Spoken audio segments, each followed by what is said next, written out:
I went to a dietitian, and she hooked me up with an app called MyFitnessPal, which I have on my phone, my computer, and my iPad. I went to several individual meetings with her, and we talked about calorie intake, things that I knew about, but she said them in a different way. How to get more protein in my diet. I began attending support groups, and I found those very helpful. I was accountable. I had to weigh in each week when I went there. We talked. People shared strategies. They shared products they bought. They shared ideas. It was a small group. The maximum was maybe 10 at any given session.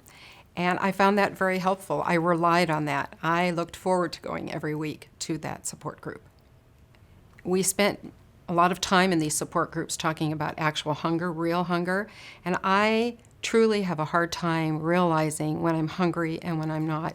Even though we've talked about it and I've tried to figure out, is it physical hunger or emotional hunger? If I'm really hungry, I can feel my stomach grumbling. But many times I think I'm hungry and I'm not, and I just have that desire for food, and not usually the healthy food. I'm a big snack person, chips, pretzels, crackers, breads. I didn't buy them just for me usually, but they were in the house for the rest of my family. And that has been one of my largest battles in losing weight, food that has to still be in the home for other people in the family. I try hiding it. I try putting it out of sight. It's not hidden, but it's out of sight. When it's out of sight, it's better. Even though I know where they are, I will tend to not go for them most of the time. I have to be honest, my husband was not the most cooperative when I started a year and a half ago. And when I asked him not to bring certain foods into the home, he was not cooperative in that regard. And I used to put them away and he would take them out. It's very difficult when the environment around you is not in concert with you. But I was so determined at that point that I didn't let that get in the way. At the support groups, we would talk about that. I wasn't the only patient who had similar issues. And it was a lot of willpower, I have to tell you. It was a lot of willpower. My husband has since become much more cooperative. Our house is not free of many of these items, which I wish it was, but he's become a lot more cooperative. I eat 3 meals a day.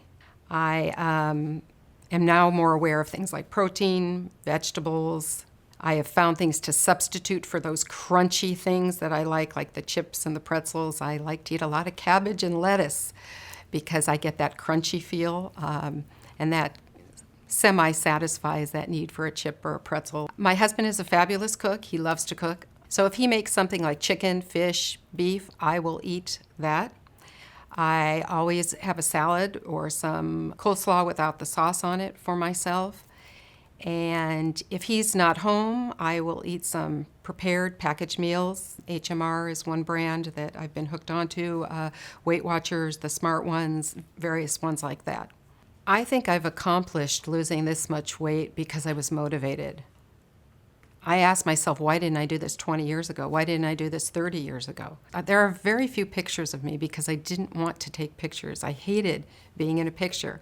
I'm in some, but it's very few. Mostly when we did family things, there are my sons and my husband, because I didn't like to look at myself in pictures. I don't know what all of a sudden made me say I am going to do it. Once a few pounds started to come off, I was in a momentum in something I felt I could do.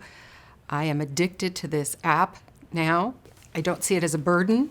I don't see it as a job I have to do. I now see it as part of my life. Even now, I still look at myself and I still see someone who is fat there. That's part I haven't conquered yet. I've watched my thin friends or average weight friends eat in a restaurant. They eat a fraction of what I eat. And I think to myself, aren't they hungry? And I've asked them, and they're not. So I know I have to start living like a person who is of average weight and not a person who is fat. Actually, I find it easy to go out with people to certain types of restaurants. I have done over the years most of my eating privately or in the home. So I didn't tend to gorge in front of people. Even when we were out, except for Mexican because the chips can be really addictive. And they still are. There are certain types of restaurants I may not choose to go to, like Italian restaurants where it's heavy with the pastas. But if I can get a salad or I can get chicken, and I'm fine with it. And most of my friends who are thin, they eat very healthy. Those that aren't thin, I watch them, and now I'm saying to myself, why did she order that? I don't say it out loud, but I'm saying that in my mind. Wow, do you know how many calories there must be in that? And I'm proud of myself when I order the salad or the fish or the chicken breast. I'm a little embarrassed, especially when people say, how much have you lost? I don't want to admit all the time because then I'm admitting how heavy I was before. You can't force someone to lose weight if they aren't emotionally ready to do that. I would encourage people to see a dietitian or a nutritionist and to start with some individual appointments and then to do some support group and to do track what they eat, and not to be so hard on themselves.